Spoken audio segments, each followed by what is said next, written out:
No es frecuente encontrar en las crónicas de una ciudad referencia a los actos violentos contra la vida en una etapa en la cual luego de la fundación no existe aún suficiente concurso humano para considerar que se produzcan conflictos de esta envergadura.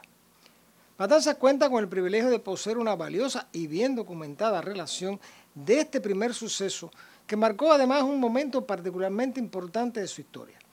Los datos están recogidos en los apuntes de José Mauricio Quintero y Pedro Antonio Alfonso, pero el común de los matanceros desconoce las particularidades de este hecho que distó mucho de pasar como algo intrascendente.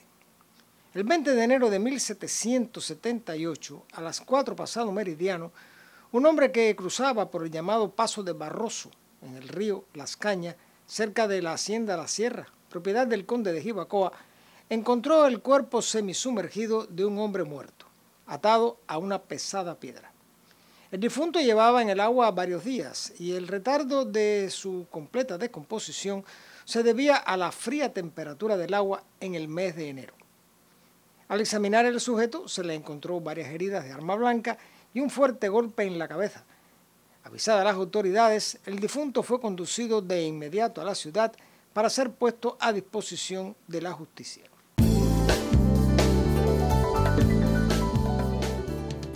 Ya en horas de la noche se produjo el reconocimiento por el doctor José Montoro, cirujano del Batallón de Milicias, uno de los 10 médicos asentados en Matanzas durante el siglo XVIII.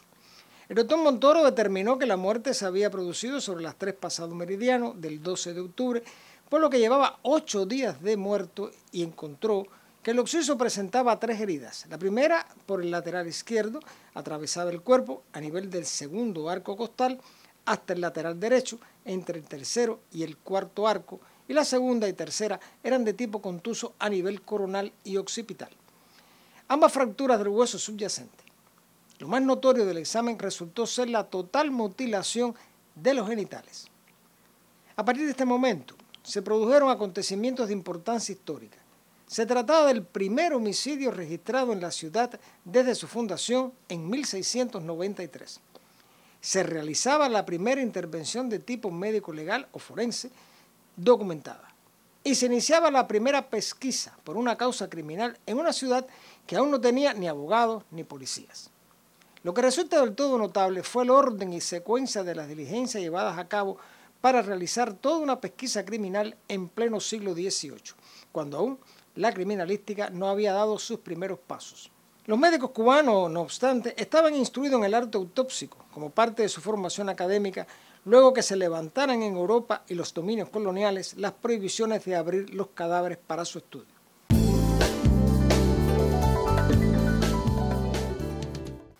Sobre este particular conviene aclarar que los llamados médicos tenían una división singular.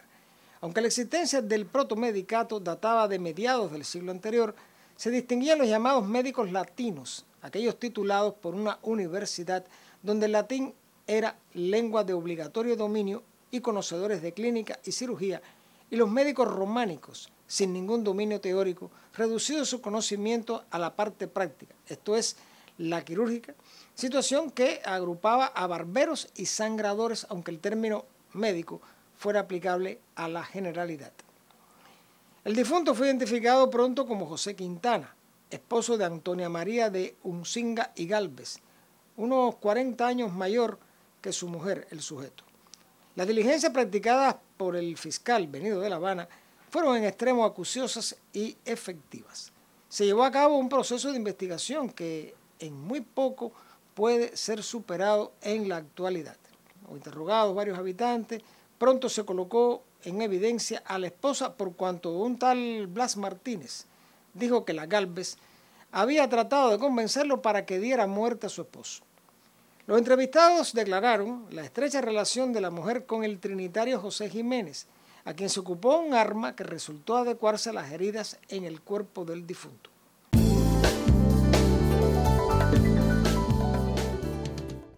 Queda a reserva de las conjeturas las razones por las cuales la Gálvez llegó al peligroso extremo de intentar, por mano ajena, librarse de su esposo.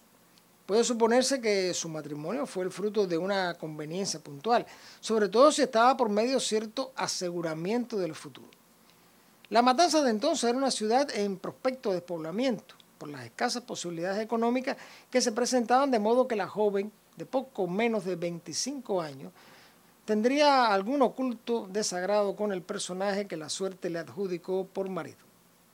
Si hubo maltrato o agresión de este hacia la cónyuge, el dato se ignora.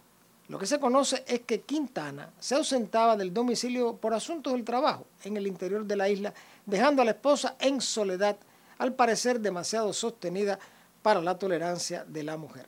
Ya puesto Jiménez, el homicida en el cepo, en el fuerte San José de la Vigía, no tardó en confesarse culpable del crimen, si bien negó tosudamente que jamás había mutilado los genitales de Quintana. Ningún procedimiento logró alterar este detalle de la confesión. Se presume que, además del cepo, Jiménez tuvo algún tipo de tratamiento de persuasión, un tanto más efectivo que las simples palabras, aunque este detalle no consta en las meticulosas actas.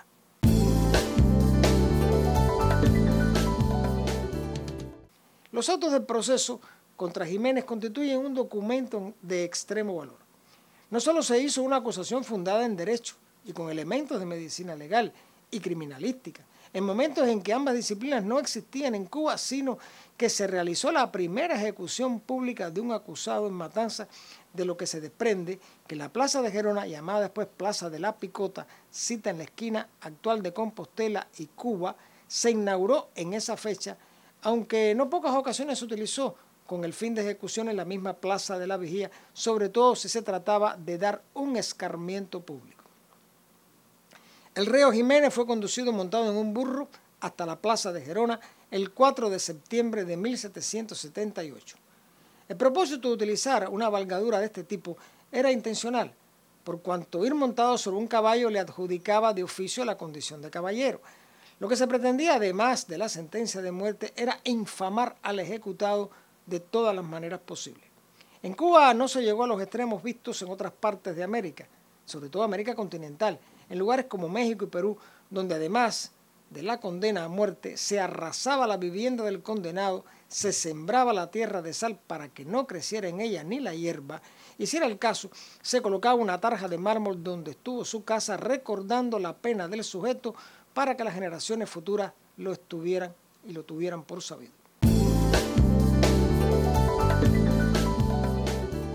Según la sentencia del alcalde ordinario don Juan Gómez, se dispuso que el criminal fuera, y así cito, traído en bestia de albarda con soga de esparto al cuello y por voz de pregonero, se publicara su delito de homicidio, conducido al patíbulo y ahorcado por el pescuezo hasta que muera, dividiéndole pasadas 3 horas la cabeza, que se fijará en el mismo patíbulo. Es de creer que para la población de Matanzas fue todo un espectáculo, hasta que los padres de familia solían llevar a los niños pequeños con el fin de que, viendo el espectáculo, tomaran conciencia ejemplarizante de lo que le podía suceder. La cabeza cortada quedaba en un palo o pica, de donde procede la palabra picota, descomponiéndose a la vista pública, y en otros lugares se colocaba en una jaula con igual intención. Lo interesante era que si alguien retiraba sin autorización, era inculpado con la misma pena del ejecutado. Antonia María, la mujer autora intelectual, fue internada de por vida en un convento en La Habana, según se deduce por los términos de su sanción. El documento de sentencia dice, extrañada en la capital, lo que en otras palabras significa una reclusión por tiempo indefinido en el claustro de un convento. Se ignora si escapó, si fue liberada por inadaptación a su régimen penitenciario o se acabó por acostumbrarse y tomó gusto a la tranquila vida del monjío y murió anciana con olor de santidad.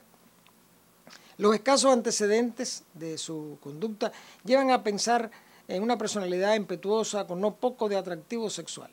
Lo interesante es que, siendo el autor intelectual, no se la ejecutara, toda vez que la justicia colonial no era remisa a la pena de muerte en mujeres si hallaba suficiente razón.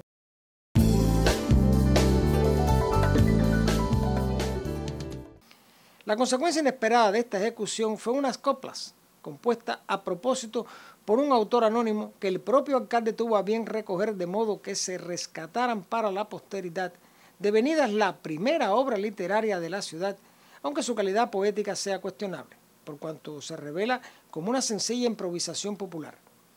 Un detalle siempre quedó en la duda: la mutilación de los genitales. por lo cual se ahorcó al reo para prolongar su agonía, no obstante su pertinaz negativa.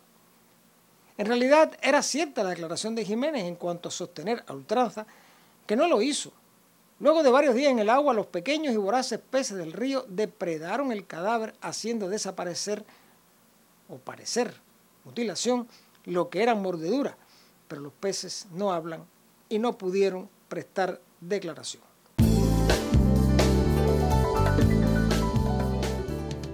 Los invito y los convoco para un nuevo encuentro con la historia y el recuerdo, porque la memoria es la dueña del tiempo.